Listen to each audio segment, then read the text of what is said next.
প্রিয় দর্শক সবাইকে স্বাগত জানাচ্ছি এনটিভিতে সরাসরি সম্প্রচারিত অনুষ্ঠান রাজনীতি এবং সমসাময়িক গুরুত্বপূর্ণ বিষয় নিয়ে সংলাপ প্রতিদিনে আমি স্বাগত জানাচ্ছি মুকসিমুল হাসান এবং আজকে সাধারণত আমরা এই অনুষ্ঠানে দিনের গুরুত্বপূর্ণ বিষয়গুলো নিয়ে আলোচনা করি এবং যেহেতু বিশ্বব্যাপী একটি গুরুত্বপূর্ণ আলোচনার বিষয় হচ্ছে ইরান ইসরায়েল যুদ্ধ, সেই সাথে মার্কিন যুক্তরাষ্ট্রের ভূমিকা, সে নিয়ে আমাদের রাতের যে টকশোটি হয় নিয়মিত সেটি নিয়ে সেটি নিয়ে আলোচনা হবে। আমরা আজকের এই টকশোতেও আমরা চেষ্টা করব ইরান এবং ইসরায়েলের যে যুদ্ধ সেটি নিয়ে আলোচনা করতে, তবে আমরা মূলত আলোচনা করব দেশের সমসাময়িক রাজনীতি নিয়ে এবং এজন্যই আমরা স্টুডিওতে দুজন তরুণ রাজনৈতিক নেতাকে আমন্ত্রণ জানিয়েছি। আমরা শুরুতেই তাদের সঙ্গে পরিচিত হব, তারপর আমরা আলোচনায় যাব। আমার ঠিক বামে রয়েছেন মোহাম্মদ রাশেদ খান, সাধারণ সম্পাদক গণ অধিকার পরিষদ, এবং তারপর রয়েছেন আরিফুল ইসলাম আদিব, সিনিয়র যুগ্ম আহ্বায়ক জাতীয় নাগরিক পার্টি এনসিপি। আপনাদের দুজনকেই স্বাগত জানাচ্ছি এনটিভির স্টুডিওতে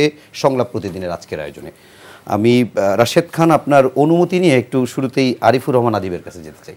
আরিফ, আপনার কাছে যে বিষয়টি জানতে চাই, আজকের গুরুত্বপূর্ণ বিষয় নিয়ে আমরা আলোচনা করব, কিন্তু যেহেতু আপনাকে পেলাম গতকালকের একটা গুরুত্বপূর্ণ বিষয় নিয়ে জানতে চাই। আপনারা গতকাল নিবন্ধনের জন্য অবশেষে আবেদন করেছেন শেষ দিনে, শেষ বিকেলে, এবং আপনারা অনেকগুলো বিষয় পরিষ্কার করেছেন। আমার ছোট্ট করে প্রশ্ন, এত প্রতীক থাকতে জাতীয় প্রতীককেই কেন আপনারা দলীয় প্রতীক হিসেবে চাচ্ছেন? ধন্যবাদ আপনাকে এবং এনটিভির শোর মাধ্যমে যারা দেখছেন সবাইকে জাতীয় নাগরিক পার্টির পক্ষ থেকে শুভেচ্ছা, এবং আমার সাথে সহ আলোচক গণ অধিকার পরিষদ সাধারণ সম্পাদক উপস্থিত আছেন, তাকেও ধন্যবাদ জানাচ্ছি। আমি প্রথমে যেটা বলতে চাই যে দেখেন, আমরা তো প্রতীক নিয়ে অনেক আলাপ আলোচনা করেছি এবং সর্বশেষ আমরা 3টি প্রতীক দিয়েছিলাম, শাপলা, কলম এবং হচ্ছে মোবাইল। এই 3টি প্রতীক আমরা আর কি সিরিয়ালে দিয়েছি। দেখেন, শাপলা জাতীয় প্রতীকের একটি অংশ, আবার জাতীয় ফুলও। তো এখানে দুটি গুরুত্বপূর্ণ বিষয় যেটি আর কি আসলে বলাটা খুব প্রয়োজন। দুই জায়গা থেকে দুইটা প্রশ্ন আসছে। একটা হচ্ছে যে জাতীয় প্রতীক হতে পারে কিনা, মানে কোনো দলের প্রতীক হতে পারে কিনা, আরেকটা হচ্ছে যে জাতীয় ফুল ফল সেটা প্রতীক হতে পারে কিনা। তা আমি প্রথমে যদি বলি যে জাতীয় প্রতীক, আমাদের বাংলাদেশে বর্তমানে যে জাতীয় প্রতীক সেটা কিন্তু আসলে টোটাল 4টা অংশ নিয়ে, শাপলা মাঝে আছে, তার পাশে দানের শীষ, উপরে পাট যেটা তারা এবং তারা, এবং এর মধ্যে 3টি রাজনৈতিক দলের অলরেডি প্রতীক আছে। দানের শীষ বিএনপি এবং তারা জেএসডির আছে, এবং পাট ও তৃণমূল বিএনপির সম্ভবত পাটের আশ, মানে অনেকটা কাছাকাছি আর কি। ফলশ্রুতিতে শুধু শাপলা কিন্তু শুধু জাতীয় প্রতীক না, এটা মাঝখানের অংশটাই বড় অংশটাই আপনারা ধরলেন প্রতীক, সেটা বলতে পারেন যে হ্যাঁ এটা একটা শাপলা, ওইটার একটা গুরুত্বপূর্ণ অংশ আর কি। এইটার জায়গা থেকে সেক্ষেত্রে আমরা মনে করি যে জাতীয় প্রতীকের অন্যান্য অংশগুলো, যেহেতু অন্যান্য রাজনৈতিক দল 2008 সাল থেকে 2008-এর নভেম্বরের 11 তারিখ, নভেম্বরের 16 তারিখ তারা নিবন্ধনগুলো পেয়েছে, মানে নতুন নিবন্ধন আইন হওয়ার পর 8-এ, তার পূর্বে তো আসলে আইন ছিল না। আর আরেকটি বললেন যে জাতীয় যে ফুল ফল, সেক্ষেত্রে আমরা দেখেছি যে নির্বাচন কমিশনের যে নিবন্ধিত যে প্রতীক আছে তার ভিতর জাতীয় ফল কাঁঠাল ইতিমধ্যে বাংলাদেশ জাতীয় পার্টির নিবন্ধনের দল প্রতীক হিসাবে আছে, এবং একই সাথে জাতীয় ফল বাঘও কিন্তু আপনার প্রতীক আসে, এখন পর্যন্ত কেউ প্রতীকটা নেয়নি বা পায়নি। এবং একই সাথে জাতীয় গাছ, বট গাছ আমাদের জাতীয় গাছ হিসাবে সে বলা হয়, সেটাও কিন্তু অলরেডি একটি রাজনৈতিক দলের প্রতীক হিসাবে আছে। তাহলে আপনার জাতীয় গাছ যদি একটি দলের প্রতীক হইতে পারে, ফলও একটি দলের প্রতীক হইতে, তাহলে ফুল শাপলা সেই হিসেবে প্রতীক হওয়ার ক্ষেত্রে কোনো বাধা নেই। দ্বিতীয়ত, জাতীয় প্রতীকের যেহেতু অংশ অন্য অন্য দলের প্রতীক আছে, সেক্ষেত্রে আইনগত জায়গার থেকে এটি হচ্ছে যে আপনার কোনো বাধা নেই। এবং এই প্রতীকটি আমরা আবেদন করার পরে দেখেন এটা নির্বাচন কমিশন তারা তাদের মতন করে আলাপ আলোচনা করে সিদ্ধান্ত নেবেন, কিন্তু আমরা দেখলাম যে প্রতীক চাওয়ার পরপরই যেভাবে একটি বৃহত্তর রাজনৈতিক দল যেভাবে এটা নিয়ে খুব লেগে পড়ে লাগছে, তাদের প্রতীকের সাথে এটা মিশে যাবে, ফলে তাদের ভোট এখানে চলে আসবে। তো এই ধরনের আলাপে মনে হচ্ছে যে এখন আমার ওই প্রতীকটা আরো লাগবে না। এটা আপনি যেহেতু একটি রাজনৈতিক দলের কথা বলছেন, একটি রাজনৈতিক দলের কথা বাদ দিলাম, যখন আপনারা নির্বাচন কমিশনে গতকাল বিকেলে বা দুপুরের পর যখন আপনারা নির্বাচন কমিশনে আপনাদের আবেদনটি জমা দেন, সঙ্গে সঙ্গে আপনারা সব নেতারা আপনাদের প্রোফাইলে দিলেন যে শাপলা। আপনারা তো 3টা প্রতীক চেয়েছেন, তাহলে নির্বাচন কমিশন এটাকে মেনে নিবে, এটা আপনারা কিভাবে ধরে নিচ্ছেন? প্রথম চয়েস চয়েসে তো আমি আমার দাবিটা তো জানাতে পারি। প্রথম চয়েসটা সবাই তো আমার তো পছন্দের তালিকায় সবার উপরে শাপলা, ফলে আমার প্রথম চিন্তা ভাবনা বা প্রথম ইচ্ছাটাই হচ্ছে শাপলা নিয়ে আর কি। পরবর্তীতে যদি এটা কোনো কারণে ইনকে যদি মিসার, কারণ আমরা তো দাবিগুলো জানিয়েছি আইনগত বিষয় বাধা আছে কিনা কিংবা অন্য অন্য বিষয়গুলো চিন্তা করে আমাদের এই তালিকাগুলো হয়েছে। আমাদের যে রেজিস্ট্রেশন টিম আছে তারা ওইটা নিয়ে রিসার্চ করেছেন, চিন্তা করেছেন কিভাবে হচ্ছে প্রতীকগুলো কোন প্রতীকগুলো গুরুত্বপূর্ণ, দলীয় ফোরামে আলোচনা হয়েছে, দেন এই সিদ্ধান্তটা এসেছে। আচ্ছা, আমরা এই প্রসঙ্গেই এনসিপির এই প্রতীকটি নিয়ে না জানলেও আমি একটু, যেহেতু এই প্রসঙ্গটা আসলে রাশেদ খান আপনার কাছে একটু জানতে চাই আপনাদের নিবন্ধনের ব্যাপারটি এবং আপনাদের দলীয় প্রতীক। ধন্যবাদ। আমরা 24-এর ইলেকশনের আগে আমাদের দল গণ অধিকার পরিষদ নিবন্ধনের জন্য আবেদন করি এবং সেই সময় আদিবাড়ি আমাদের সাথে কাজ করেছে, গণ অধিকার পরিষদের নিবন্ধনের জন্য সে কাজ করেছে। তো পরবর্তীতে সে এনসিপিতে যোগদান করেছে, সেটা তার ব্যক্তিগত স্বাধীনতা। তবে নিবন্ধন প্রক্রিয়া কত কঠিন সেটা আদিব তখন থেকেই জানে, আমরাও জানি। একটা দলের নিবন্ধন পেতে আপনার 22টা জেলা কার্যালয়, কমিটি, এরপরে আপনার 100-এর অধিক 120টা উপজেলা কমিটি, না চেঞ্জ হয়নি। আমরা তো এইটারও সমালোচনা করে আসছিলাম, কোনো চেঞ্জ হয়নি।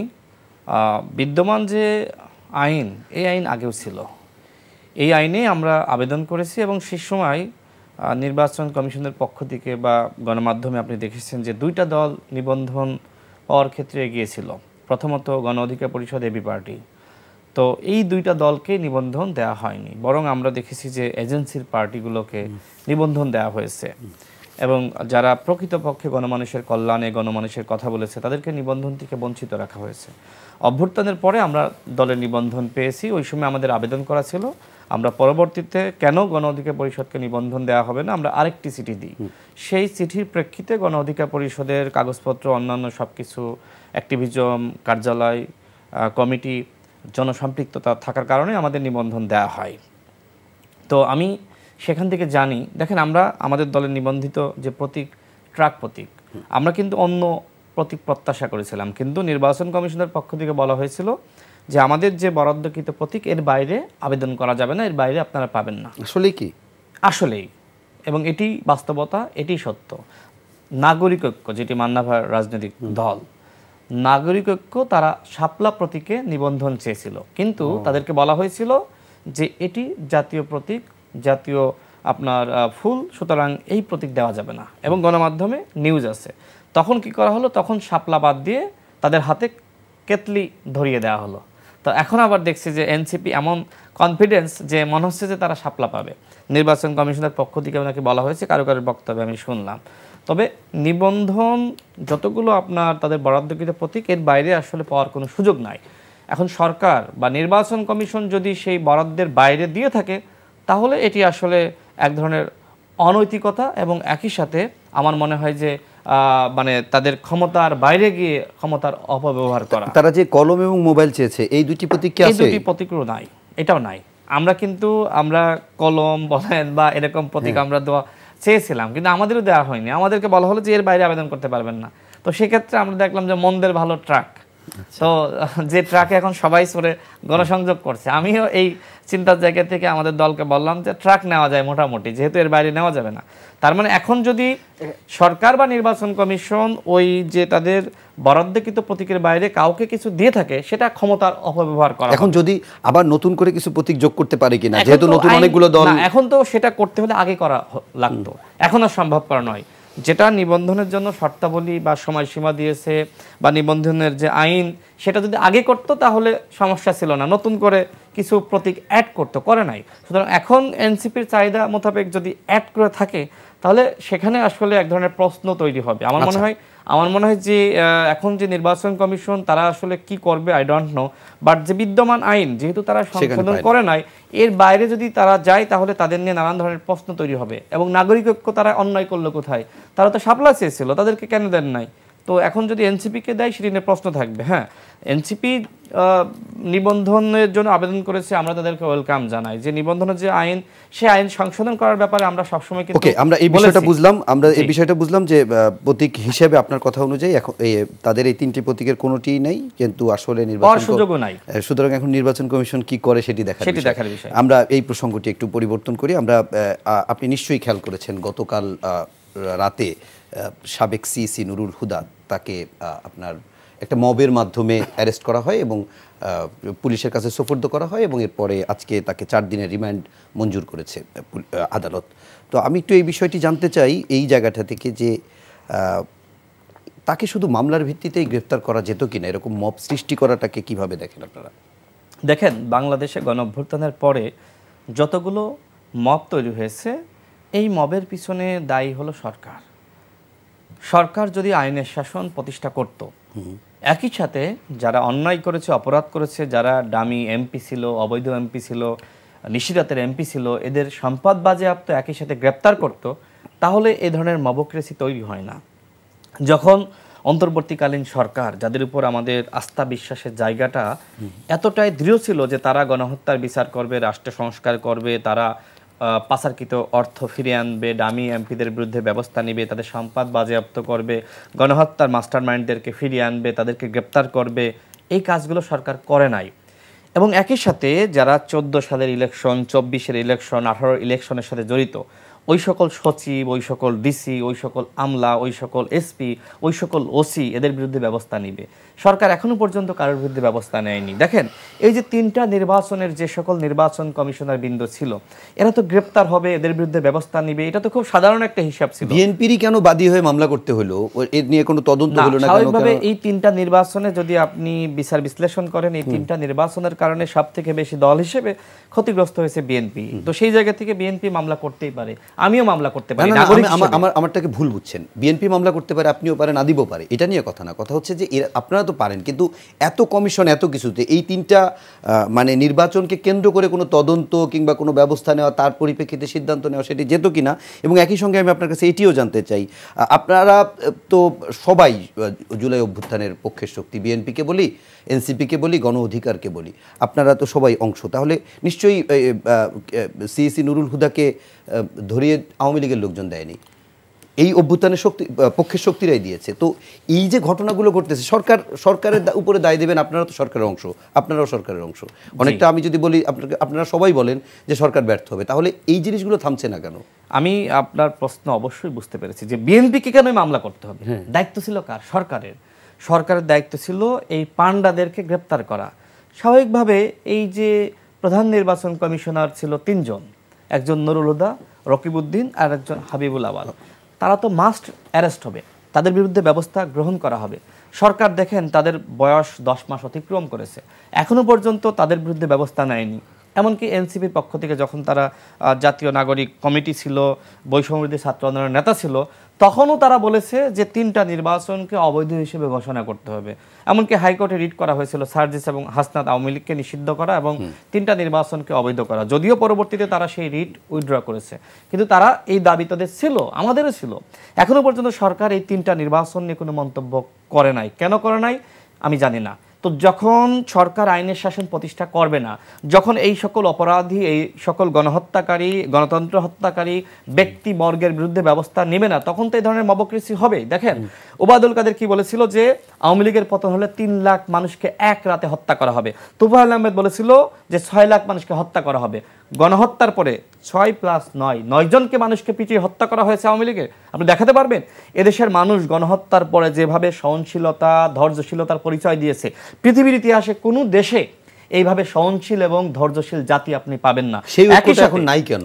একই সাথে এদেশের রাজনৈতিক নেতৃত্ব, তারা যে ধরনের ধৈর্যশীলতার পরিচয় দিয়েছে, আপনি নিশ্চয়ই দেখেছেন যে দেশের শীর্ষ নেতৃত্বের জায়গায় যারা আছেন, সেটি বিএনপির জনাব তারেক রহমান থেকে শুরু করে আপনার গণ অধিকার পরিষদের নুরুল হক নূর, জামাতের আমির, এমনকি নাহিদ ইসলাম বলেন বা অন্যান্য নেতৃবৃন্দ বলেন, আমরা সবাই বলেছি যে আইন নিজের হাতে তুলে নেওয়া যাবে না। আদিব, আমি ঠিক বললাম না?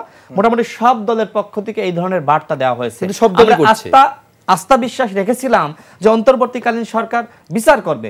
যখন সরকার বিচার করতে পারে না, জনগণের ক্ষুব্ধতা, যে বাবা তার সন্তান গুম হয়েছে, যে বাবার সন্তানের হাত পা ভেঙে দেওয়া হয়েছে, যে বাবার সন্তানকে রিমান্ডে নির্যাতন করা হয়েছে, যে মায়ের বুক খালি করা হয়েছে, যে বোনের স্বামী হারা হয়েছে, তার ক্ষুব্ধতা আপনি বন্ধ করতে পারবেন? সরকার যখন 10 মাসে ব্যবস্থা নেয় না, তখন তো স্বাভাবিকভাবে জনগণ ব্যবস্থা নেওয়ার জন্য নানান ধরনের তারা কিন্তু এই ধরনের ব্যবস্থা নেয়। একটু বোঝার চেষ্টা করি, ধরেন সরকার হচ্ছে অন্তর্বর্তী আর জনগণকে বুঝলাম, আপনারা কারা আসলে? আপনারা কি বিরোধী দল নাকি সরকার পক্ষ? দেখেন, আমরা সরকারের সহযোগী। হ্যাঁ, তাহলে আপনারা কি আমরা করছেন? সরকারের পার্ট না। এই মবক্রেসি তো আপনারাই করছেন, না আপনি করছেন, নাইলে আদিব করছে, নাইলে বিএনপি করছে, তারাই তো করছে। মবক্রেসি কেন ঘটতেছে? হ্যাঁ, এটা বলেন। এটা ঘটার অন্যতম কারণ দেশে আইনের শাসন নাই, দেশে আইন শৃঙ্খলা বাহিনী ফাংশন করছে না। বাংলাদেশে এখন একমাত্র ফাংশন করছে সেনাবাহিনী। যতটুকু এই যে আপনি রাষ্ট্রের স্থিতিশীলতা দেখতেছেন না, এর অন্যতম এর জন্য কাজ করছে সেনাবাহিনী। পুলিশ ফাংশন করে না। গ্রামগঞ্জে যান, আমিও তো এই ঈদে মোটামুটি 10-15 দিন আমার এলাকা গণসংযোগ করেছি। পুলিশের কোনো জায়গায় ঝামেলা হচ্ছে, পুলিশের কোনো তদারকি নাই, পুলিশের টহল নাই, পুলিশকে মানুষ ভয় পায় না, একমাত্র সেনাবাহিনীকে ভয় পায়। তো আপনি যখন এই যে পুলিশের কার্যক্রমকে আপনি গতিশীল করতে পারবেন না, গণ অভ্যুত্থানের পরে পুলিশের যে মোরালিটি সেটাকে আপনি উর্বর করতে পারবেন না, তখন কিভাবে আপনার রাষ্ট্রে স্থিতিশীলতা আসবে? আর রাষ্ট্রে যখন স্থিতিশীলতা আসবে না, তখন এই ধরনের মবক্রেসি থাকবেই। একই সাথে সরকারের দায়িত্ব ছিল বিপ্লবী সরকারের মতন আচরণ করা। আমি শেষ করি 1 মিনিটে। বিপ্লবী সরকারের মতন আচরণ করা অর্থাৎ যারা অন্যায়ের সাথে অপরাধের সাথে জড়িত তাদের বিরুদ্ধে ব্যবস্থা নেওয়া, যারা দুর্নীতি করছে। দেখেন, আমরা দেখেছি আওয়ামী লীগের আমলে দখলদারিত্ব, চাঁদাবাজি, লুটপাট, মাফিয়াতন্ত্র, জবরদখল। সরকারের দায়িত্ব ছিল অন্তর্বর্তীকালীন সরকারের আমলে এই ধরনের ঘটনা যাতে না ঘটে। সরকার কি তার জন্য কোনো ব্যবস্থা গ্রহণ করেছে? সরকার কি রাজনৈতিক দলগুলোকে নিয়ে বলেছে যে আপনাদের যে তৃণমূলের রাজনীতি আপনারা কন্ট্রোল করেন, নেতাকর্মীদেরকে কন্ট্রোল করেন? সরকার কি কেউ অন্যায় করলে দলের পরিচয়ে বলেন বা দলের পরিচয় ছাড়া বলেন অন্যায় করলে তার বিরুদ্ধে যে ধরনের ব্যবস্থা নেওয়া দরকার ছিল, সরকার সেই ধরনের পরিবেশ কি তৈরি করতে পেরেছে? অভ্যুত্থানের পরে এখন জনগণ কি বলছে? আগে যদি জানতাম অভ্যুত্থানে যাইতাম না। যে প্রত্যাশার জায়গাটা মানুষের ছিল সেটা কি সরকার পূরণ করতে পেরেছে? হ্যাঁ, রাজনৈতিক দলগুলোকে দায় নিতে হবে। সবথেকে বড় আপনাদের অনুত্তের কারণেই সরকার এটা ব্যর্থ হচ্ছে। আমরা তৈরি করি নাই। যখন সরকারের উপদেষ্টারা বলে ছাত্ররা আমাদেরকে বসিয়েছে, ছাত্ররা আমাদেরকে নিয়োগ দিয়েছে, ছাত্ররা যা বলবে আমরা তাই করব, তখন তো অনৈক্য আসবে। দেখেন, ছাত্রদের পক্ষ থেকে কেউ কেউ বলছে, উপদেষ্টাদের পক্ষ থেকে কেউ কেউ বলছে 53 বছরের রাজনৈতিক দলগুলো কিছু করতে পারে নাই, 17 বছরের রাজনৈতিক দলগুলো কিছু করতে পারে নাই। তার মানে অভ্যুত্থানের সময় কি শুধুমাত্র সাধারণ মানুষ আর সাধারণ ছাত্ররাই নেতৃত্ব দিয়েছে? 17 বছর ধরে রাজনৈতিক দলগুলো গুম খুন নির্যাতন, এটা নিয়ে একটু পরে একটু আলোচনা করব, এই অভ্যুত্থানের ক্রেডিট নিয়ে। আমরা একটু আরিফ আপনার কাছে যেতে চাই। সেটি হচ্ছে ষষ্ঠ উপদেষ্টা আজকে বলেছেন যে সাবেক প্রধান নির্বাচন কমিশনার নুরুল হুদাকে আটকের সময় যেভাবে মব সৃষ্টি করা হয়েছে তা কাম্য নয়। আইন শৃঙ্খলা বাহিনী উপস্থিতিতে এ ধরনের ঘটনায় বাহিনীর কেউ জড়িত থাকলে তা তদন্ত করে ব্যবস্থা নেওয়া হবে বলেও তিনি জানিয়েছেন। আমার প্রশ্ন, কারা এই মব সৃষ্টি করছে? আইন শৃঙ্খলা বাহিনী আদৌ তাদের বিপক্ষে ব্যবস্থা নিতে পারবে, নাকি যারা মব সৃষ্টি করছে তারা সরকারের থেকেও শক্তিশালী? না, এখানে বিষয়টি সাথে আরও একটি বিষয় বলবেন, নুরুল হুদাকে যেভাবে গলায় জুতার মালা দেওয়া এবং জুতা পিটা করা এবং তারপরে পুলিশের কাছে সুপর্দ করা, এই বিষয়টাকে আপনি কিভাবে দেখেন? প্রথমত বিষয় হচ্ছে যে দেখেন, গত 15 বছর ধরে যেভাবে ফ্যাসিবাদ রাষ্ট্রের উপর চেপে বসেছে এবং সেই ফ্যাসিবাদ চেপে বসার ক্ষেত্রে অন্যতম মাধ্যম ছিল একটা ইলেকশন। এটা 14 থেকে শুরু হয়েছে, 14, 18 এবং 24-এর জায়গার থেকে।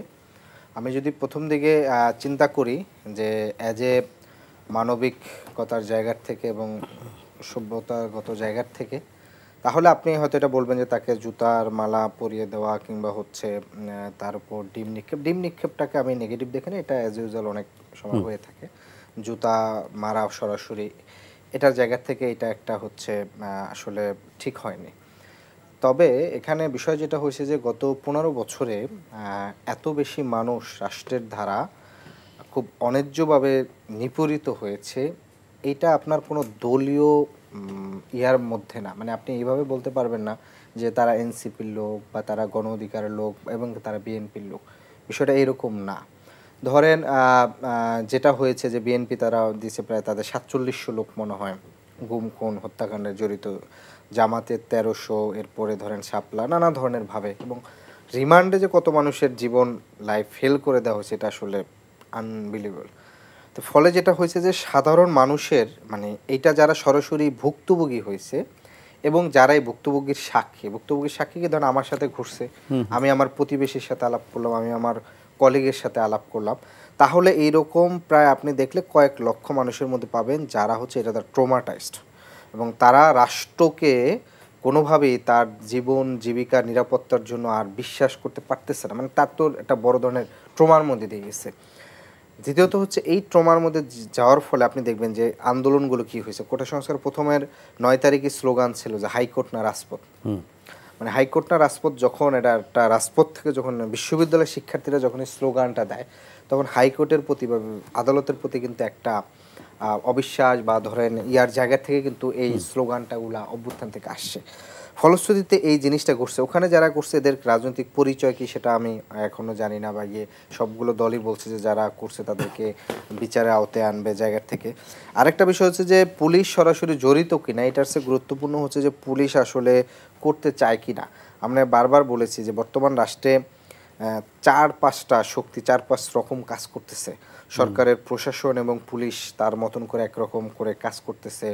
আপনার হচ্ছে সরকার নিজে একটা শক্তি, বাহিরে আরও বিভিন্ন সংস্থা আছে, বাহিরের রাজনৈতিক দলগুলো একটা শক্তি আকারে কাজ করতেছে।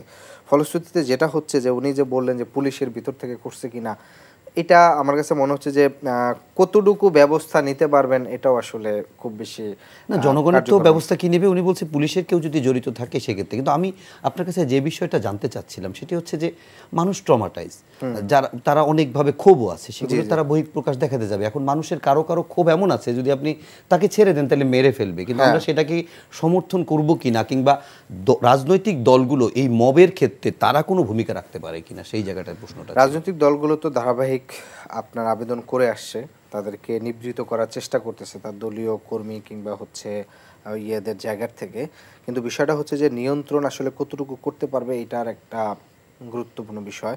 কারণ রাজনৈতিক দলগুলোর বাহিরেও একটা বড় অংশ যারা স্বাভাবিক জনতা বা জনগণ হিসাবে কিন্তু সোসাইটিতে এক্সিস্ট করে এবং এরা কিন্তু কোনো দলের ওরিয়েন্টেশন বা দলের জায়গার থেকে না, তাদের ব্যক্তিগত অনেক ক্ষোভ আছে তাদের জায়গার থেকে।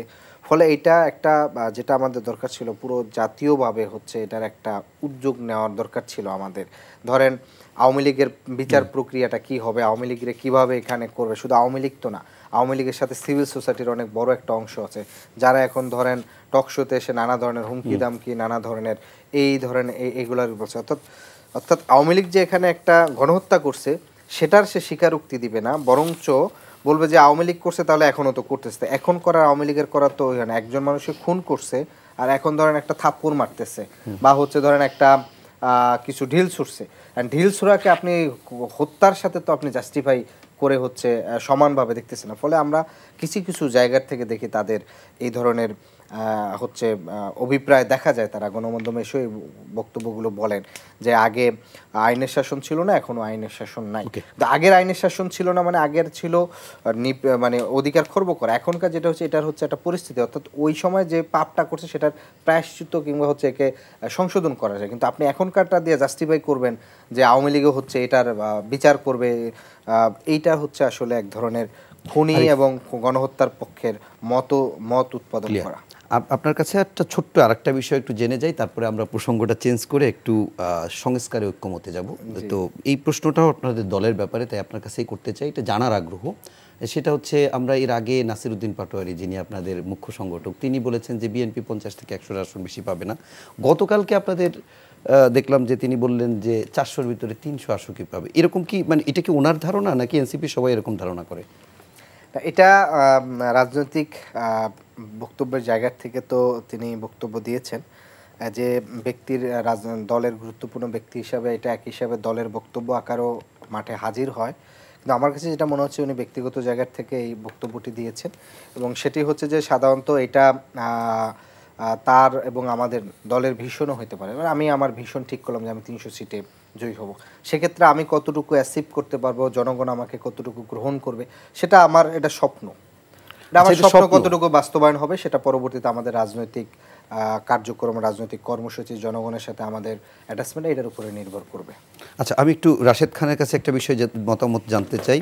সুষ্ঠু নির্বাচনের লক্ষ্যে পৃথিবীর অন্যান্য দেশের মতো বাংলাদেশেও আগামী জাতীয় সংসদ নির্বাচন জাতিসংঘের তত্ত্বাবধানে হতে পারে, এরকম একটি বক্তব্য দিয়েছেন জামাতের নায়েবে আমির আব্দুল্লাহ মোহাম্মদ তাহের। রাজধানীর মগবাজারের দলটির কেন্দ্রীয় কার্যালয়ে ডক্টর শফিকুর রহমান, মানে তাদের দলীয় প্রধানের সঙ্গে কানাডার হাইকমিশন অজিত সিং এর বৈঠক শেষে সাংবাদিকদের কাছে তিনি এই মত জানিয়েছে। তার এই মতকে কীভাবে মূল্যায়ন করেন?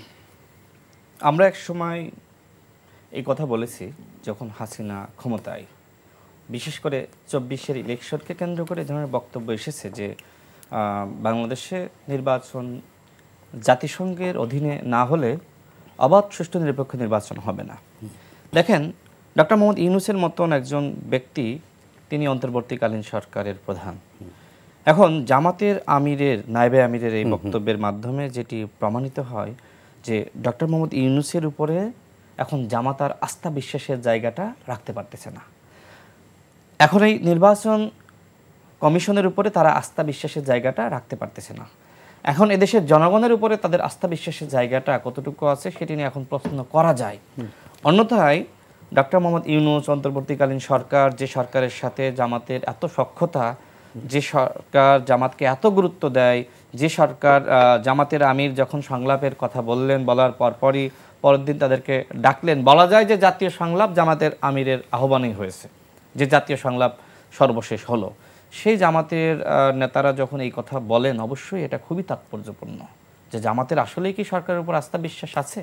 আমি যদি বলি, জামাতের অনেক নেতাদের সাথে আমার কথাবার্তা হয়েছে, মূলত এই সরকারকে তারা খুব বেশি আস্থায় যে রেখেছে, এটি আমার কাছে মনে হয় না। এটা কি লন্ডনে তারেক রহমান এবং ইউনূসের বৈঠকের পরে কি এটা আরো আস্থাহীনতা? এটা আরো আস্থাহীনতা আমার কাছে মনে হয় তৈরি হচ্ছে ডে বাই ডে। কেন হচ্ছে আমি জানি না। জামাত এখন আসলে জামাত এখন কতটুকু আসলে আপনার কতটুকু আস্থা সরকারের উপর রাখতে পারছে জানি না, বাট জামাত কিন্তু সরকারের ভালো বেনিফিশিয়ারি, এটি মানতে হবে। যে কারণে জামাত কিন্তু এই সরকারকে টিকিয়ে রাখার জন্য জামাত এই সরকারকে সবসময় আনলিমিটেডভাবে সাপোর্ট দিয়েছে, সরকার আনলিমিটেড থাকুক, এই ধরনের বক্তব্য নানানভাবে এসেছে। দেখেন, সবাই কিন্তু নির্বাচনের ব্যাপারে, এমনকি এনসিপি নেতারা সর্বশেষ বলল নির্বাচনের রোড ম্যাপ দেওয়া উচিত, কিন্তু জামাতের পক্ষ থেকে নির্বাচন নিয়ে কোনো শব্দ উচ্চারণ তারা বলেছে তো সংস্কার এবং নির্বাচনের দুইটারই রোড ম্যাপ। না, এটা তো পরে, অনেক পরে বলেছে, কিন্তু একটা দলের তো একটা স্ট্যান্ড থাকতে হয়, কিন্তু জামাতের স্ট্যান্ড কখনো ক্লিয়ার আমার কাছে মনে হয়নি। ফেব্রুয়ারিতে তারা বলেছিল সেটাই হচ্ছে। জামাতের আমির না, এক এক সময় এক এক বক্তব্য দেখেছি আমরা, জামাতের আমিরের বক্তব্য কখনোই তার স্ট্যান্ড ঠিক মনে হয়। সেটা তো আপনার সভাপতির ক্ষেত্রেও, নুরুল হক নুরের ক্ষেত্রেও স্ট্যান্ড চেঞ্জ হয়। বিশেষ করে মধ্যপন্থী রাজনৈতিক দলের নেতার বক্তব্য আর একটি ইসলামিক রাজনৈতিক দলের নেতার বক্তব্য একরকম হলে হবে না। ইসলামিক দলের যখন প্রধান এই ধরনের দোদুল্যমান বক্তব্য এক এক সময় এক ধরনের কথা বলেন, ইসলামিক দল বিধায়ক আপনার কাছে দোদুল্যমান মনে হবে? প্রশ্ন তৈরি হয় যে ইসলামিক, উনি তো ইসলামের ব্যাখ্যা দিচ্ছেন না, নির্বাচন নিয়ে উনি যেহেতু ইসলাম নামটা রয়েছে, তার মানে আচরণটা ইসলামের মতো হতে হবে। মানে একটু ধোঁকাবাজি বা একটু ভিন্নতা এটা অন্য দল পারবে, ইসলামিক দল করবে না। দেখেন, জামাতের অন্যান্য আমিরের যদি বক্তব্য বিশ্লেষণ করেন, ইতিহাসের সবথেকে মনে হয় দোদুল্যমান বক্তব্য এই আমিরের কাছ থেকে এসেছে। আমার মনে হয় যে মধ্যপন্থী দলের মতনই পলিটিশিয়ান তিনি একসময় যেহেতু জাসদ ছাত্রলীগ করতেন আদিব, সেই জায়গা থেকে তার বক্তব্য কিন্তু ওই দোদুল্যমান, এটা জনগণ প্রত্যাশা করে না। তো আমি একটু আদিবের বিষয়ে একটু বলি। দেখেন, আদিব চমৎকার বলেছে, একটি দলের নেতার বক্তব্য কখনোই ব্যক্তিগত হয় না। সম্ভবত আপনি নাসিরউদ্দিন পাটোয়ারির নির্বাচনে আসন পাওয়া নিয়ে প্রত্যাশার যে সেটি নিয়ে আপনি কথা বলতেছিলেন। নাসিরউদ্দিন পাটোয়ারি গতকাল যে বক্তব্য দিয়েছে, গতকাল কিন্তু এনসিপির জন্য একটা ভালো দিন ছিল। তারা নতুন একটি দল, আমরা তাদেরকে শুভকামনা জানাই। নতুন শক্তির উত্থান বাংলাদেশে খুবই দরকার, কারণ আমাদের যারা সিনিয়র রাজনীতিবিদ তারা অনেকটা কিন্তু আপনার বয়সের একদম শেষ পর্যায়ে। তো এখন নতুনদের উত্থান না হলে তো আগামীর রাজনীতি, আগামীর রাষ্ট্র পরিচালনা কারা করবে? সুতরাং নতুনদেরকে সেই সুযোগের জায়গাটা তৈরি করে দিতে হবে। আমি মনে করি যে এটা আসলে সিনিয়ররাও আই থিঙ্ক তাদের সেই চিন্তার জায়গাটায় থাকা দরকার। তো সেই জায়গায় এনসিপির একটা গুরুত্বপূর্ণ দিন যে তারা নিবন্ধনের জন্য আবেদন করলো, তারা এত কষ্ট, আমি তাদের ছবিগুলো ভিডিওগুলো দেখেছি যে তারা কার্যালয়ে ঘুমাচ্ছে, তারা আসলে মানে সারাক্ষণ কাজ করতেছে, বইটই বানাচ্ছে। এবং নাহিদ ইসলাম নিজেও কিন্তু সর্বশেষ গিয়েছে, সম্ভবত ট্রাকে করে নাহিদ ইসলাম গিয়েছে, হাসনাত আব্দুল্লাহ গিয়েছে সকালবেলা। খুব গুরুত্বপূর্ণ ট্রাক তাদের প্রতীক তো। না, এখন তো আপনার ট্রাক আসলে সবারই লাগবে, তো যাই হোক ট্রাকে সবারই উঠতে হবে। তো যাই হোক, নাহিদ ইসলাম গিয়েছে, হাসনাত আব্দুল্লাহ গিয়েছে, খুব ভালো যে তাদের পরিচিত নেতারা সেখানে গেল। তাদের এই সমস্ত যে কালকের আলোচনা সবকিছু কিন্তু আপনার একটা বক্তব্যের কারণে হাস্যরসে পরিণত হলো। আপনার সামর্থ্য কতটুকু সেটা আমি বুঝি, মানে আপনার সামর্থ্যের অতিরিক্ত যখন আপনি বক্তব্য দিবেন তখন কিন্তু মানুষ হাসবে। তো নাসিরউদ্দিন পাটোয়ারি আপনার ওবায়দুল কাদেরের মতন মাঝে মধ্যে কিছু বোমা নিক্ষেপ করে মানুষকে হাসাচ্ছে। এখন ওবায়দুল কাদেরের জায়গা তো কাউকে না কাউকে দখল করতে হবে। তো সেই জায়গায় এনসিপির মতন গণ অভ্যুত্থানের একটি দল যাদের বক্তব্যে সবসময় গাম্ভীর্য থাকতে হবে, তাদের নেতাদের মধ্যে ওয়েট থাকতে হবে। আদিবাড়ি ভালো কথা বলে, নাহিদ ইসলামের বক্তব্য নিয়ে খুব বেশি ট্রল হয় আমি দেখি নাই, আক্তারের বক্তব্য নিয়ে সমালোচনা হয় না, হাসনাদের বক্তব্য ঠিক আছে, সার্জিসও অন্যান্য বিতর্ক সামনে আসলে আমার মনে হয় বক্তব্য ওকে। তো সেই জায়গায় একমাত্র নাসিরউদ্দিন পাটোয়ারি কখনো জিয়াউর রহমানকে লুটেরা বলেন, কখনো বিএনপি জামাত সব দলকে ধুয়ে দেন। তো যাই হোক, আমার মনে হয় যে এনসিপির মতন গণ অভ্যুত্থানের একটি দল, যারা গণ অভ্যুত্থানের নেতৃত্ব দেওয়ার পরে যাদের নেতারা এই দল গঠন করেছে, তাদের ব্যাপারে আমাদের সবসময় শুভকামনা থাকবে। আমার মনে হয় যে নির্বাচন কমিশনের আইন যদি শিথিল করার প্রয়োজন হয় সেক্ষেত্রে শিথিল করে হলেও তাদের নিবন্ধন দেওয়ার দরকার আছে। কারণ আমরা যে বঞ্চনার শিকার হয়েছি, আমরা চাই না যে আর কোনো দল যারা আবেদন করতেছে তারা সেই বঞ্চনার শিকার হোক।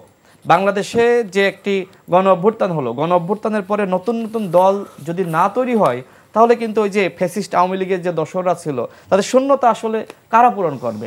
বাংলাদেশে এখন সবথেকে বড় সংকটটা জানেন যে বিএনপি একটি বড় দল, কিন্তু বিএনপির আপনার পাশাপাশি আরেকটি দল বাংলাদেশে বড় দল দরকার আছে, মধ্যপন্থী দল। সেই ধরনের দল কিন্তু এখন আপনার ওইভাবে এখনো পর্যন্ত ওই জায়গাটা কেউ নিতে পারে নাই।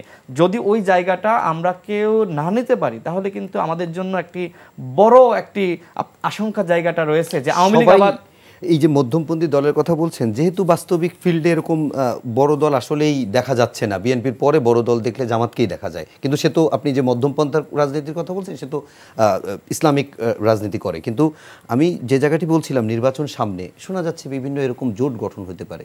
আপনারা এরকম কোনো জোট গঠনের প্রক্রিয়ার সাথে আছেন কিনা? দেখেন, আমরা বিএনপির সাথে 2022 সাল থেকে ফ্যাসিবাদ বিরোধী লড়াই যুগপৎ আন্দোলন করেছি, আমাদের ভিতরে এই লড়াই কেন্দ্রিক একটা একতা আছে। কিন্তু নির্বাচন নিয়ে এখনো পর্যন্ত কোনো দলের সাথে আমাদের ন্যূনতম আলোচনা হয়নি, বা এই নির্বাচনী জোট সেটা নিয়েও আলোচনা হয়নি। বিভিন্ন সময় আপনার এনসিপি গঠিত হওয়ার আগে এনসিপির সাথে কিভাবে আমরা একসাথে কাজ করা যায় সেটি নিয়ে আলোচনা হয়েছে। এর বাইরে অন্য কোনো দলের সাথে আসলে ওইভাবে নির্বাচন নিয়ে কোনো আলোচনা হয়নি। আর বিএনপির সাথে তো যুগপৎ আন্দোলনে ছিলাম, সেই লড়াইটা আপনার দীর্ঘ সময় একসাথে করেছি, একটি সম্পর্কের জায়গাটা থাকে। এখনো পর্যন্ত জামাতের সাথে আসলে আমাদের কোনো ধরনের মানে ওইভাবে কাজ করার সুযোগটা হয়নি, যেহেতু 18 সালের সংস্কার আন্দোলন, সেটা নাহিদ ইসলাম বলেন, আদিবাড়ি বলেন, আক্তার বলেন, আমরা তো একসাথে লড়াই করেছি, একসাথে ডাকসু নির্বাচন করেছি। আসিফ মাহমুদ 2023 সাল পর্যন্ত ছাত্র অধিকার পরিষদ ঢাবি শাখার আপনার সভাপতি ছিল, এনসিপিতে যোগদান করার আগ পর্যন্ত কিন্তু আদিবাড়ি ছাত্র অধিকার পরিষদের সেক্রেটারি ছিল। অর্থাৎ আমাদের দীর্ঘ একসাথে চলার একটা ওই ইয়েটা আছে, একসাথে আমরা লড়াই করেছি, সংগ্রাম করেছি, মনস্তাত্ত্বিক মিল রয়েছে। তবে নির্বাচনের আগে আসলে অনেক কিছু হয়, সেটা আমিও বলতে পারি না। আজকের এনসিপি হয়তো 300 আসনের প্রত্যাশা করতেছে যে তারা 300 আসনে জিতবে, বিএনপির মতন বড় দল তাদের প্রত্যাশা যে 50 থেকে 100 আসনের বেশি পাবে না, এটা তাদের প্রত্যাশার জায়গাটা। তো আগামী নির্বাচনের আগে আসলে এনসিপির সাথে বিএনপি যাবে নাকি বিএনপির সাথে এনসিপি যাবে, গণ অধিকার পরিষদ বিএনপির সাথে যাবে নাকি এককভাবে ইলেকশন করবে, সেটা ইলেকশনের আগে আসলে অনেক কিছু হয় বাস্তবতা অনুযায়ী, যে আমার সক্ষমতা কতটুকু, আমি কতটুকু পারলাম। এখন মূলত প্রত্যেকটা দল আমার কাছে যেটি মনে হয়েছে সবাই নিজেদেরকে ঝালাই করতেছে, সবাই রাজনৈতিক মাঠে নিজের শক্তিমত্তা অর্জনের চেষ্টা করতেছে, এনসিপিও করতেছে, গণ অধিকার পরিষদও করতেছে। আমরা তো আমাদের 300 আসনের নির্বাচনের যে প্রস্তুতি, সেই প্রস্তুতি নিয়েই আমরা কিন্তু এগিয়ে যাচ্ছি। কি প্রশ্নজনক করছেন? হ্যাঁ, বলছিলাম যে এই যে আপনি যেটি বললেন রাজনীতির মাঠে, তো এটিও শোনা যায় যে আপনার গণ অধিকার থেকে আপনি এবং নূর সহ আরও কয়েকটা আসন আপনাদের মোটামুটি বিএনপির সঙ্গে এরকম একটা নেক্সাস হয়েছে যে এই আসনে আপনারা নির্বাচন করতে পারেন, এই আসন ছাড় দিতে পারে, সেটি আসলে কতদূর? দেখেন, রাজনীতির মাঠে তো অনেক কথাই শোনা যায়। লন্ডনে আপনি সাধারণ সম্পাদক, আপনার কাছে জামাতের আমির, চিঠি তো দিচ্ছে, এটা তো সত্য, জামাতের আমির এবং হচ্ছে জামাতের একজন নায়েবে আমির বেগম খালেদা জিয়ার সাথে বৈঠক করলো, যেখানে জনাব তারেক রহমান সাহেব ছিলেন। সেখানে কি আলোচনা হয়েছে, এরপরে কানা ঘষা যায় তাহলে কি জামাত বিএনপি আবার এক হয়ে গেল? এরপরে আমরা সামাজিক যোগাযোগ মাধ্যমে দেখলাম যে এনসিপির সাথে বিএনপির একটা নেক্সাস, এই ধরনের আলোচনা তো যে 100 আসনের প্রস্তাব তারা করেছে। ঠিক একইভাবে আদিবদের পক্ষ থেকে আমাদেরকে বলা হয় যে আমাদের 2টা আসন দেওয়া হয়েছে, 4টা আসন, 5টা আসন দেওয়া হয়েছে। কিন্তু আমি বলি, আমি তো জানি সত্যতা।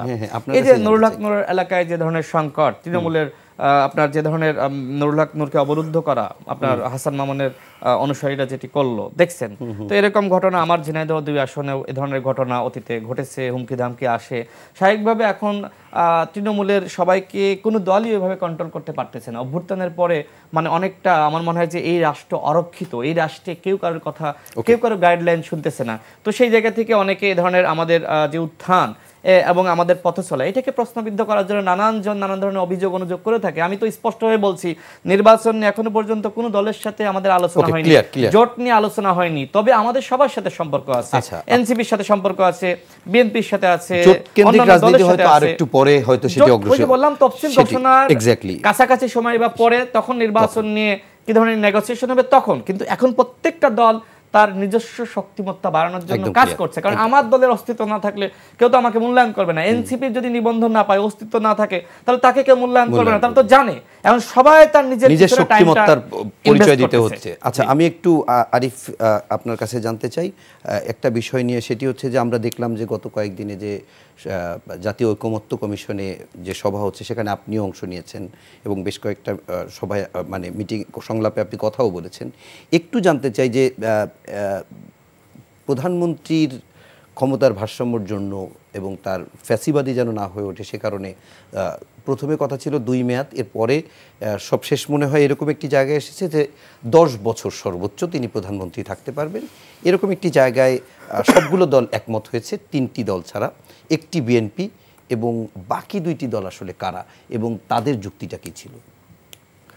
বাকি তাদের সাথে গণতান্ত্রিক এনডিএম, মানে গণতান্ত্রিক আন্দোলন এনডিএম, আরেকটা হচ্ছে বিডিএলপি, এলডিপি থেকে ভেঙে পরবর্তীতে বিডিএলপি, তো মনে হয় রাশেদ ভাই এটা দলের নাম এরকমই, বিএলডিপি সম্ভবত। হ্যাঁ বিএলডিপি, হ্যাঁ বিএলডিপি আর মানে এলডিপি থেকে ভেঙে বিএলডিপি হয়েছে। আচ্ছা, এখানে বিষয় যেটি হচ্ছে যে বাকি 2টি দলের খুব বেশি যৌক্তিকতা কোন বিষয়, তাদের প্রধানমন্ত্রী হওয়ার পসিবিলিটি কতটুকু দলের সেটা নিয়ে তারা আমি যতটুকু জানি না, কারণ বিএলডিপির যে সংলাপে তাদের যে অবস্থান, এটা খুবই এই ধরনের সংলাপে তাদের আসলে যাওয়াই উচিত না।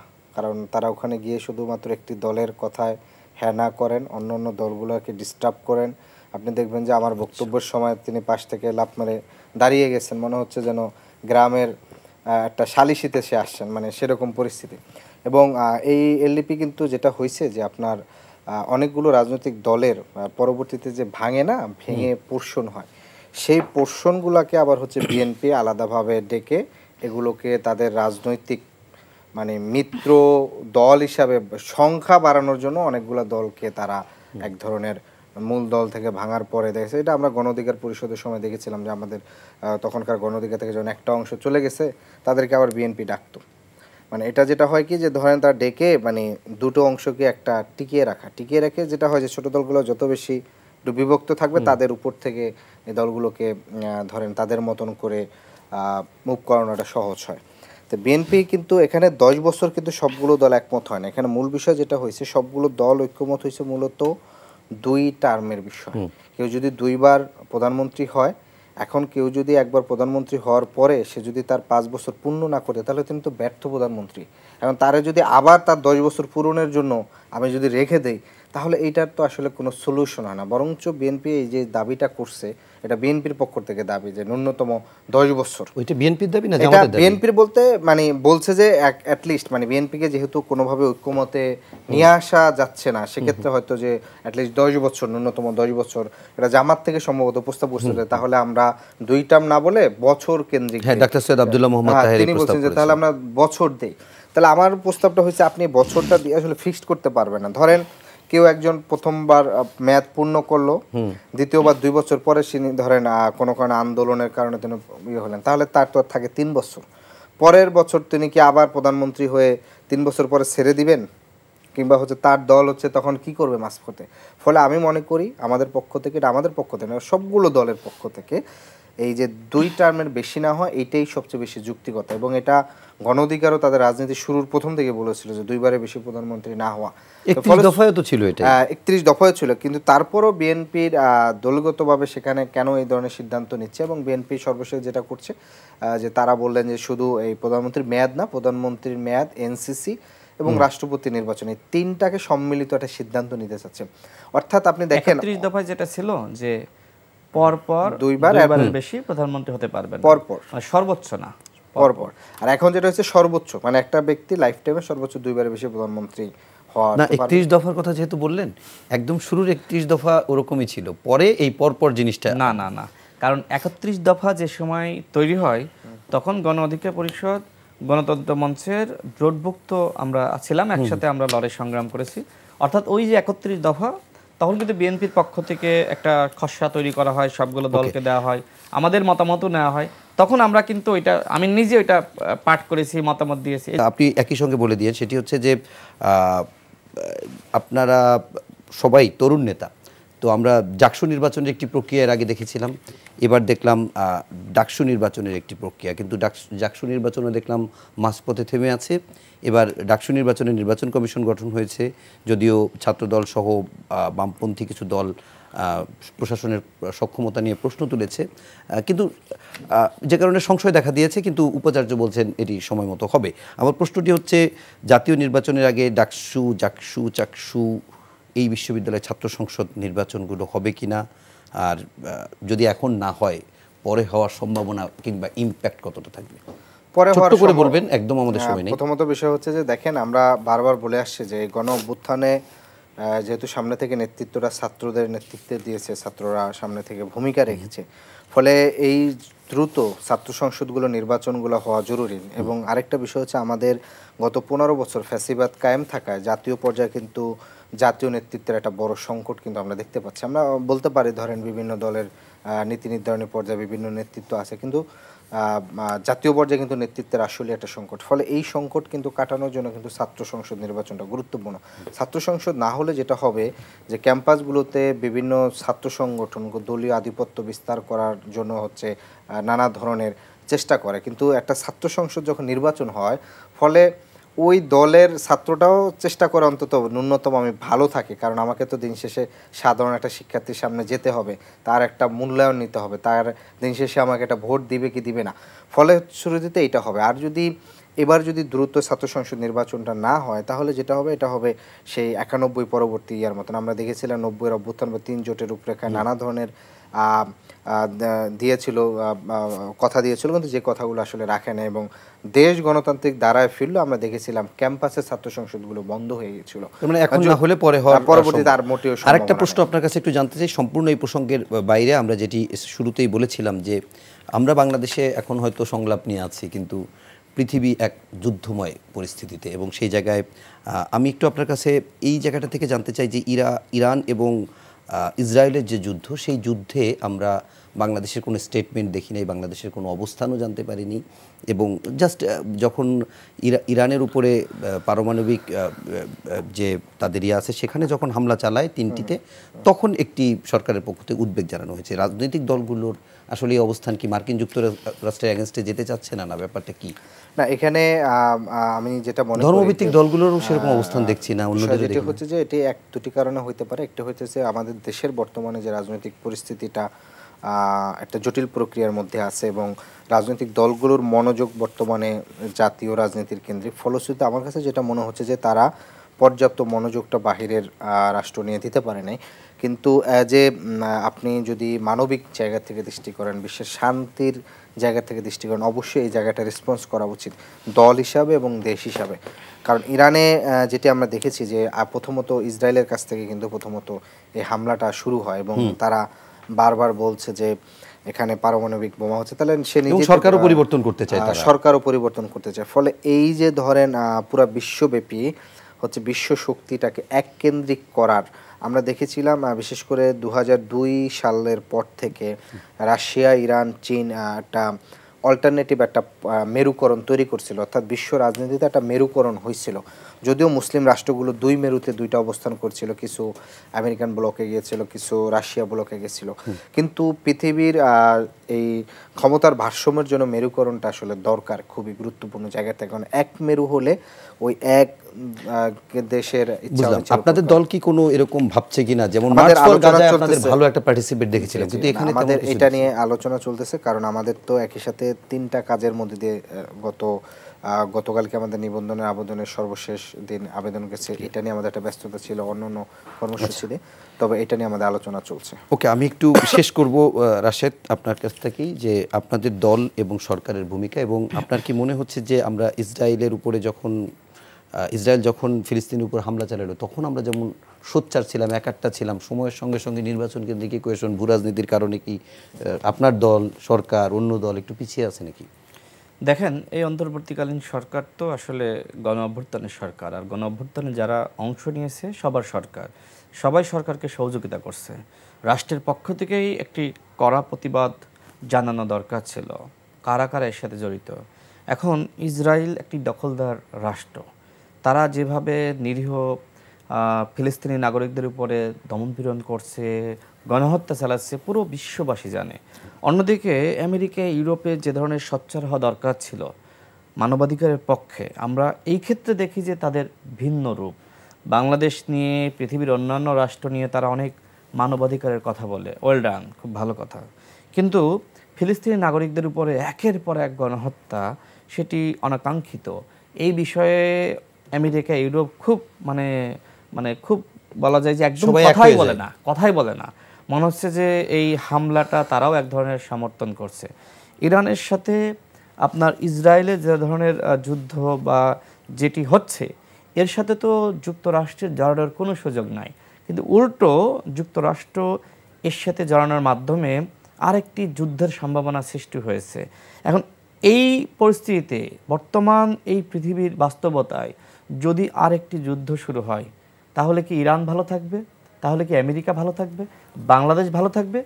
পৃথিবীতে আরেকটি দুর্ভিক্ষ নেমে আসবে, পৃথিবী পুরো ধ্বংস হয়ে যাবে, তছনছ হয়ে যাবে। সেই জায়গা থেকে আমি বলবো, যারা বিশ্বের মরল রাষ্ট্রগুলো রয়েছে, আমেরিকা বলেন বা ইউরোপের অন্তর্ভুক্ত দেশগুলো রয়েছে, চীন, রাশিয়া বা এই এশিয়ার অন্তর্ভুক্ত যে বড় রাষ্ট্রগুলো বা আমরা, সবার উচিত যুদ্ধকে না বলা। এই মুহূর্তে কোনো যুদ্ধই আসলে আমাদের জন্য ভালো কোনো মেসেজ বয়ে আনবে না। সুতরাং আমেরিকার সবথেকে বড় দায়িত্ব এই যুদ্ধ বন্ধ করা। ফিলিস্তিনি নাগরিকদের উপর যে ধরনের হত্যাযোগ্য হয়, এটি বন্ধ করার জন্য আমেরিকাকে কথা বলতে হবে। দেখেন, আমেরিকার জনগণ, এমনকি ইহুদিরা যারা আমেরিকায় বসবাস করে, তারা পর্যন্ত প্রতিবাদ করেছে। আপনি নিশ্চয়ই সেই বিক্ষোভ মিছিল দেখেছেন। দেখেছি, কিন্তু মুসলিম বিশ্বই তো এক হয় না, এটাই হচ্ছে মুসলিম বিশ্ব, এটা তো বড় বাস্তবতা। মধ্যপ্রাচ্য যদি আজকে এক হয়, সৌদি আরব থেকে শুরু করে যারা রয়েছে, তারা যদি এক বাক্যে তারা যদি আজকে ফিলিস্তিনি নাগরিকদের পাশে দাঁড়ায়, তাহলে ইসরায়েল ওইখানে টিকতে পারে না। 1 মিনিটের ভিতরে কিন্তু ইসরায়েল সেখান থেকে আপনার ধ্বংস হয়ে যেতে বাধ্য, যদি সবাই এক হয়। সবাই এক না। আজকে সবাই, আমি লক্ষ্য করছি যে ইসরায়েলের সাথে ব্যবসা বাণিজ্য টিকিয়ে রাখার জন্য আমাদের মধ্যপ্রাচ্যের রাষ্ট্রগুলো, তারা আজকে নতজানি ভূমিকা রয়েছে। যেখানে ফিলিস্তিনের ছোট্ট শিশুকে হত্যা করা হচ্ছে, যেখানে একজন মাকে হত্যা করা হচ্ছে, গর্ভবতী মায়ের যে আর্তনাদ, আমরা সবাই সেই ভিডিও দেখেছি। কিন্তু সেই বাস্তবতায় আজকে মধ্যপ্রাচ্যের রাষ্ট্রগুলো, এমনকি মুসলিম রাষ্ট্রগুলোর যে ধরনের ভূমিকা, এটি অত্যন্ত দুঃখজনক। বাংলাদেশ সরকারকে বলবো যে আপনারা একটি নামে মাত্র নামকা ওয়াস্তা আজকে একটি বিবৃতি দিয়েছেন, যেখানে আপনারা সেই বিষয়গুলো উল্লেখ করে নাই। এই সরকারের উপদেষ্টাদের অনেককে বলা হয় যে মার্কিনপন্থী। আমার মনে হয় এই যে আপনার বিবৃতি দিল, এর মাধ্যমে আর একবার প্রমাণিত হলো যে তারা, আমরা দেখেছি এক সময় কাউকে দেখেছি পাকিস্তানের এজেন্ট, কাউকে দেখেছি ভারতের এজেন্ট, এখন মনে হয় অনেকে আমেরিকার এজেন্ট প্রমাণ করার জন্য নানান ধরনের নতজানু ভূমিকা রাখছে। আমার কথা হলো যে আমরা কেউ কোনো দেশের এজেন্ট হতে পারবো না। আমাদের বাংলাদেশের জনগণকে সত্য সঠিক বিষয়ে কথা বলতে হবে। আমেরিকা কোনো ভুল করলে সেই বিষয়ে কথা বলতে হবে, ভারত ভুল করলে কথা বলতে হবে, পাকিস্তান ভুল করলে কথা বলতে হবে, চীন রাশিয়া ভুল করলে কথা বলতে হবে, ইরান ভুল করলে কথা বলতে হবে। বাংলাদেশের যে পররাষ্ট্র নীতি, যে সবার সাথে বন্ধুত্ব, কারোর সাথে শত্রুতা নয়, সেই জায়গা থেকে যেখানেই সংকট, যেখানে সমস্যা, সেই বিষয়গুলো নিয়ে আমাদের কথা বলতে হবে। সর্বশেষ বলবো, একদম শেষ করি, সর্বশেষ 1 মিনিটে শেষ করি। দেখেন, 30 সেকেন্ড, নুরুল হুদার উপরে যে ধরনের ঘটনা ঘটেছে, এই ঘটনা কি অনাকাঙ্ক্ষিত? আজকে সরকার যদি তাদের বিরুদ্ধে ব্যবস্থা নিত, তাহলে তো এই ধরনের ঘটনা কোনোভাবেই ঘটে না। সরকার যেখানে এই ধরনের অন্যায়কারী অপরাধীদের বিরুদ্ধে ব্যবস্থা নিচ্ছে না, তখন জনগণ আইন হাতে তুলে নিচ্ছে। সর্বশেষ যেটা, আগামীতে একটি সুষ্ঠু নির্বাচন দরকার, আগামীতে গণহত্যা বিচার দরকার, রাষ্ট্র সংস্কার দরকার। যদি এই উপদেষ্টা প্রধান উপদেষ্টা মনে করেন যে বাংলাদেশে অবাধ সুষ্ঠু নিরপেক্ষ নির্বাচন জাতিকে উপহার দিতে হবে, তিনি বলেছেন যদি অবাধ সুষ্ঠু নিরপেক্ষ নির্বাচন জাতিকে উপহার দিতে না পারি তাহলে নিজেদেরকে অপরাধী মনে হবে। যদি সেটাই করতে চান তাহলে অবশ্যই নির্বাচনের পরিবেশ তৈরি করতে হবে। এখনো পর্যন্ত নির্বাচনের পরিবেশ নিয়ে তাদের কোনো উদ্যোগ আমরা অনেক লক্ষ্য করছি ধন্যবাদ, না। অনেক ধন্যবাদ মোহাম্মদ রাশেদ খান এবং আরিফুল ইসলাম আদিব, আপনাদের দুজনের প্রতি ধন্যবাদ এবং কৃতজ্ঞতা, এবং দর্শক আপনাদের প্রতিও ধন্যবাদ এবং কৃতজ্ঞতা এতক্ষণ ধরে অনুষ্ঠান দেখা এবং শোনার জন্য। শেষ করার আগে শুধু এতটুকু বলবো, আমরাও চাই বাংলাদেশের আগামী দিনের রাজনীতি হবে আরও ইতিবাচক এবং সেখানে কোনো ধরনের অস্থিরতা এবং অস্থিতিশীলতা ছাড়াই নির্বাচনের মাধ্যমে সুষ্ঠু ক্ষমতার যেমন হস্তান্তর হবে, ঠিক তেমনি বৈশ্বিক যে যুদ্ধাঙ্গদেহী মনোভাব এবং বিশ্বের যে যুদ্ধর দিকে বড় ধরনের এগিয়ে যাচ্ছে, বিশেষ করে নিরীহ ফিলিস্তিনদের উপর অত্যাচার এবং ইরানে মার্কিন যুক্তরাষ্ট্রের হস্তক্ষেপ থেকে মুক্ত হয়ে বিশ্ব হবে শান্তিপূর্ণ, সেই প্রত্যাশা রেখে আজকের মতো শেষ করছি। সবাই ভালো থাকবেন, সুস্থ থাকবেন, শুভ সন্ধ্যা।